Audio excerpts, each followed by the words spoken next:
शांति 8-10-2020 के बाबा के महावाक्य है।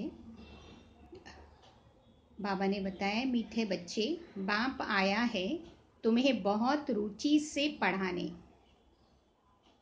तुम भी रुचि से पढ़ो। नशा रहे हमको पढ़ाने वाला स्वयं भगवान है। प्रश्न है, तुम ब्रह्मा कुमार कुमारियों का उद्देश्य व शुद्ध भावनाएं कौन सी है? क्या कहेंगे?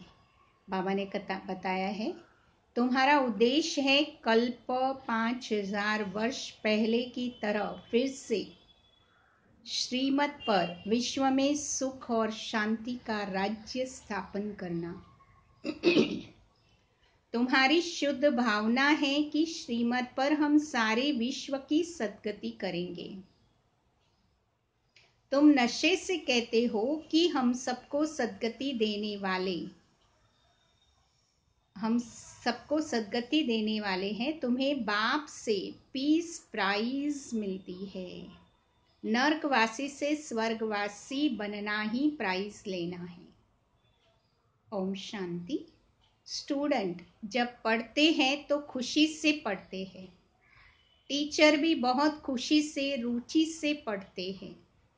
रूहानी बच्चे यह जानते हैं कि बेहद का बाप जो टीचर भी है हमको बहुत रुचि से पढ़ाते हैं। रूहानी बच्चे यह जानते हैं कि बेहद का बाप जो टीचर भी है हमको बहुत रुचि से पढ़ाते हैं। उस पढ़ाई में तो बाप अलग है, टीचर अलग होता है। जो पढ़ते हैं, कोई कोई का तो बाप ही टीचर होता है। जो पढ़ते हैं तो बहुत रुचि से पढ़ते हैं, क्योंकि फिर भी ब्लड कनेक्शन होता है ना। अपना समझकर बहुत रुचि से पढ़ाते भी हैं। यह बाबा तुम्हें कितना रुचि से पढ़ाते होंगे, तो बच्चों को भी कितना रुचि से पढ़ना चाहिए। रोज सवेरे बाबा आकर हम आत्माओं को ज्ञान की वर्षा से हमारी झोली को भर देते हैं।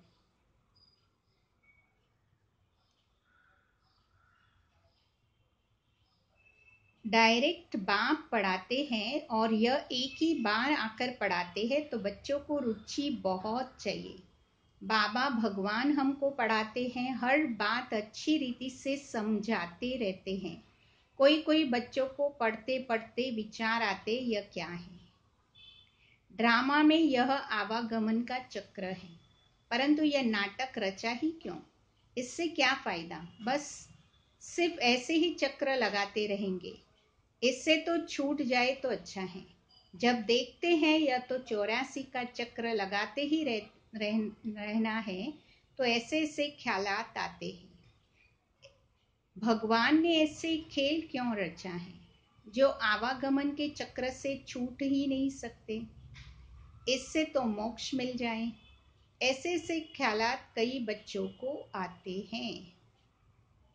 इस आवागमन में से दुख सुख से छूट जाए तो बाबा कहते यह कभी हो नहीं सकता। मोक्ष पाने के लिए कोशिश करना ही वेस्ट हो जाता है। बाबा ने समझाया, एक भी आत्मा पार्ट से छूट भी नहीं सकती। आत्मा में अविनाशी पार्ट भरा है, वह है ही अनादि अविनाशी, बिल्कुल एक्यूरेट पार्ट। एक भी कम जास्ती नहीं हो सकता।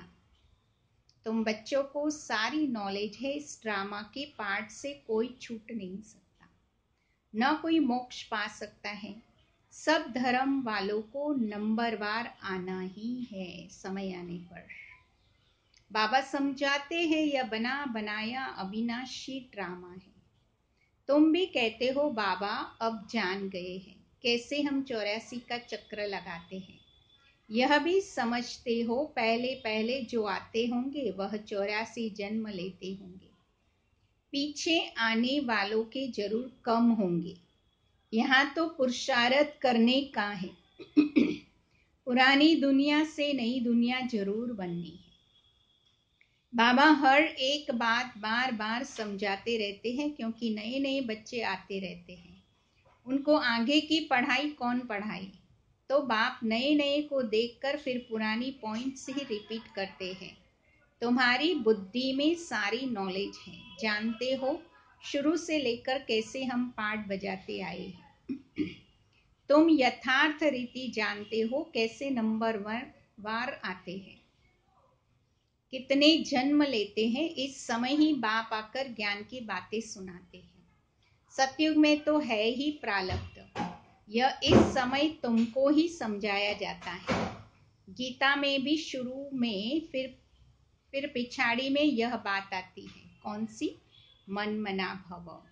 पढ़ाया जाता है स्टेटस पाने के लिए। तुम राजा बनने के लिए अब पुरुषार्थ करते हो, और धर्म वालों का तो समझाया है कि यह नंबरवार आते हैं। धर्म स्थापक के पिछाड़ी सबको आना पड़ता है। राजाई की बात नहीं है, एक ही गीता शास्त्र है जिसकी बहुत महिमा है। भारत में ही बाप आकर सुनाते हैं और सबकी सद्गति करते हैं। वह धर्म स्थापक जो आते हैं वो जब मरते हैं तो बड़े बड़े तीर्थों बना देते हैं।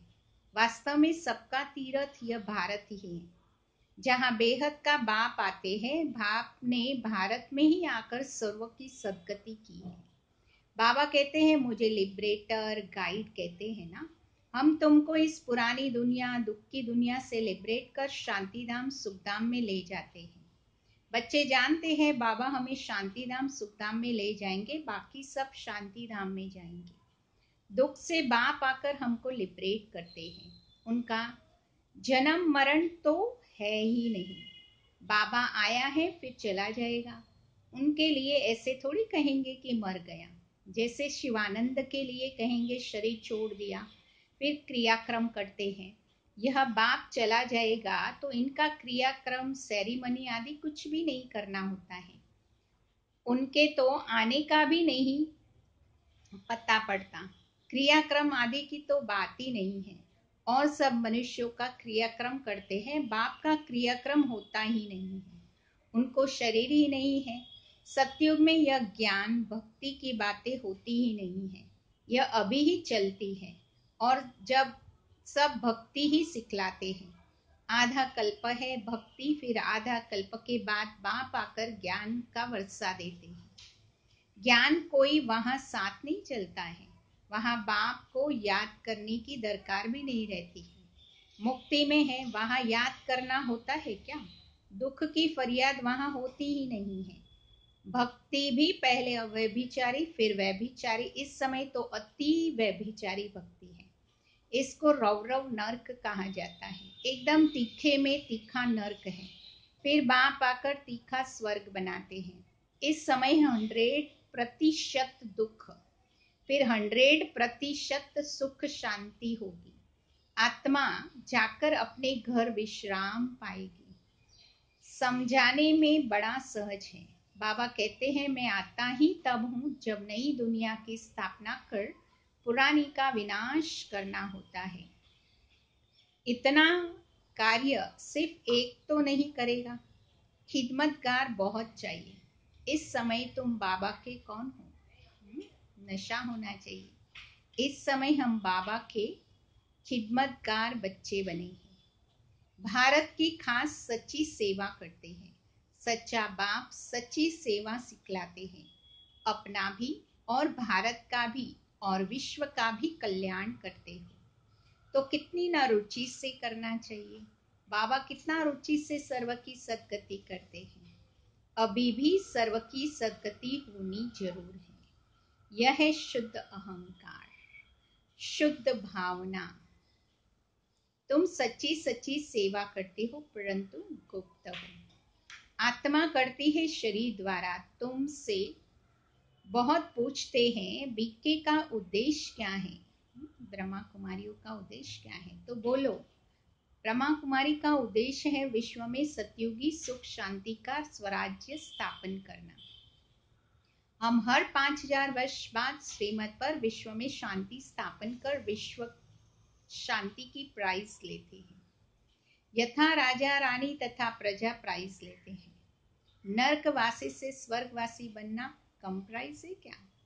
यह पीस प्राइस लेकर खुश होते रहते हैं, मिलता कुछ भी नहीं है। सच्ची सच्ची प्राइस तो अभी हम बाबा से ले रहे हैं, विश्व के बादशाही की। कहते हैं ना, भारत हमारा उच्च देश है, कितनी महिमा करते हैं। सब समझते हम भारत के मालिक हैं, परंतु मालिक है कहाँ? अभी तुम बच्चे बाबा की श्रीमत से स्वराज्य स्थापन करते हो। हथियार पवार कुछ नहीं है, देवी गुण धारण करते हो, इसीलिए तुम्हारा ही गायन और पूजन है। अम्बा की देखो कितनी पूजा होती है, परंतु अम्बा कौन है? ब्राह्मण है व देवता, यह भी पता नहीं है। अम्बा, काली, दुर्गा, सरस्वती, ऐसे बहुत नाम हैं। आज बाबा देवियों को याद कर रहे हैं, अभी नवरात्रि आने वाली है। यहाँ भी नीचे अम्बा का छोटा सा मंदिर है। अम्बा को बहुत बुझाई दे देते हैं। ऐसे तो नहीं कि इसको कहा जाता है ब्लाइंड फेथ। क्राइस्ट, बुद्ध आदि आए, उन्होंने अपना अपना धर्म स्थापन किया, तिथि तारीख सब बताते हैं। यहाँ ब्लाइंड फेथ की तो कोई बात ही नहीं है। यहाँ भारतवासियों को कुछ पता नहीं है हमारा धर्म कब और किसने स्थापन किया, इसलिए कहा जाता है ब्लाइंड फेथ। अभी तुम पुजारी हो, फिर पूज्य बनते हो। तुम्हारी आत्मा भी पूज्य तो शरीर भी पूज्य बनता है। तुम्हारी आत्मा की पूजा होती है, फिर देवता बनते हो तो भी पूजा होती है। बाबा तो है ही निराकार, वह सदैव पूज्य है, वह कभी पुजारी नहीं बनते हैं। तुम बच्चों के लिए कहा जाता है आपे ही पूज्य और आपे ही पुजारी। बाबा तो एवर पूज्य है। यहाँ आकर बाबा सच्ची सेवा करते हैं, सबको सदगति देते हैं। बाबा कहते हैं अब मामे कम याद करो, दूसरे कोई देदारी को याद नहीं करना है। यहाँ तो बड़े बड़े लखपति करोड़पति जाकर अल्लाह अल्लाह कहते हैं। कितनी अंधश्रद्धा है। बाबा ने तुमको इस हमसो का अर्थ भी समझाया है। वह तो कह देते हैं शिवो हम ही भगवान हैं, आत्मा सो परमात्मा कह देते हैं। अब बाबा ने करेक्ट कर बताया है, अब जज करो भक्ति मार्ग में राइट सुना है या हम राइट बताते हैं। हम सो का अर्थ बहुत लंबा चौड़ा है। हम सो पहले ब्राह्मण क्षत्रिय, हम सो ब्राह्मण देवता क्षत्रिय वैश्य शूद्र, फिर ब्राह्मण, ऐसे बनते रहते हैं। अब हम सो का अर्थ कौन सा राइट है? हम आत्मा चक्र में ऐसे आती है। विराट रूप का चित्र भी है ना, इसमें चोटी ब्राह्मण और बाबा को दिखाया नहीं है। देवता ये कहाँ से आए, पैदा कहाँ से हुए? कलयुग में तो शूद्र वर्ण है, तो सतयुग में फट से देवता वर्ण कैसे हुआ? कुछ भी समझते नहीं है, है ना। संगम पर बाबा हमें ज्ञान अमृत पान करा के हमें देवता ब्राह्मण और देवता बनाते। भक्ति मार्ग में मनुष्य कितने फंसे रहते हैं। कोई ने ग्रंथ पढ़ लिया, ख्याल आया मंदिर बना लिया, बस ग्रंथ बैठ सुनाएंगे। बहुत मनुष्य आ जाते हैं, बहुत फॉलोअर्स भी बन जाते हैं, फायदा तो कुछ भी नहीं होता। बहुत दुकान निकल गए हैं, अब यह सब दुकान खत्म हो जाएंगे। यह दुकानदारी सारी भक्ति मार्ग है, इनसे बहुत धन कमाते हैं। सन्यासी कहते हैं हम ब्रह्म ज्ञानी, ब्रह्म योगी, तत्व योगी हैं। जैसे भारतवासी वास्तव में देवी देवता धर्म के हैं, परंतु हिंदू धर्म कह देते हैं। वैसे ब्रह्म तो तत्व है जहाँ आत्माएं रहती हैं, और उन्होंने फिर ब्रह्म ज्ञानी तत्व ज्ञानी नाम रख दिया है, नहीं तो ब्रह्म तत्व है रहने का स्थान। तो बाबा समझाते हैं कितनी भारी भूल कर दी है। यह सब ब्रह्म है, मैं आकर सब भ्रम दूर कर देता हूँ। भक्ति मार्ग में भी कहते हैं प्रभु तेरी गत मत न्यारी है, गति तो कोई कर न सकी, मते तो अनेक अनेक ही की मिलती है। यहाँ की मत कितनी कमाल कर देती है, सारे विश्व को चेंज कर देती है। अभी तुम बच्चों की बुद्धि में है, इतने सब धर्म कैसे आते हैं, फिर आत्माएं कैसे अपने अपने कनेक्शन में जाकर रहती हैं। यह सब ड्रामा में नूंद है। यह भी बच्चे जानते हैं दिव्य दृष्टि दाता एक बाप ही है। बाबा कहते हैं हम दिव्य दृष्टि की चाबी हमको दे दो। यह बाबा को कहा यह दिव्य दृष्टि की चाबी हमको दे दो तो हम कोई को साक्षात्कार करा दे। बोला नहीं, यह चाबी किसी को मिल नहीं सकती है, उनके एवज में तुमको फिर विश्व की बादशाही देता हूँ। मैं नहीं लेता हूँ, मेरा ही पार्ट है साक्षात्कार कराना। बाबा कराते हैं। साक्षात्कार होने से कितना खुश हो जाते हैं, मिलता कुछ भी नहीं है।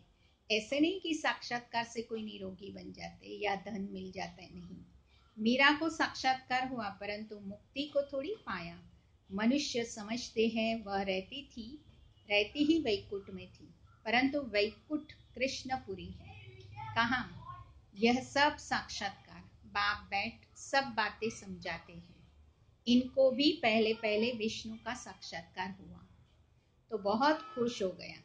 वह भी जब देखा कि मैं महाराजा बनता हूँ, विनाश भी देखा, फिर राजाई का भी देखा, तब निश्चय बैठा, ओहो मैं तो विश्व का मालिक बनता हूँ। तो बाबा की